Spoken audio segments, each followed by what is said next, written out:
నమస్కారం. నేను మీ పని భాస్కర్, దిల్సుఖ్ నగర్, హైదరాబాద్.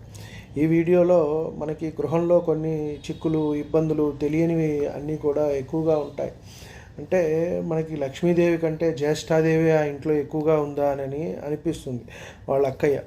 కాబట్టి కాస్తని ధర్మకార్యాల్లో పాల్గొనటం, యజ్ఞయాగాదులు, సేవా కార్యక్రమాలు జరుగుతూ ఉంటాయి. అక్కడ మన వంతుగా సహాయం చేయటం, మన దగ్గర శక్తి లేదు, డబ్బులు లేవు అనుకుంటే కనీసం అక్కడ పాల్గొని మనకు తోచిన సాయం అనేది చేయటం అనేది మంచిది కార్యక్రమాల్లో.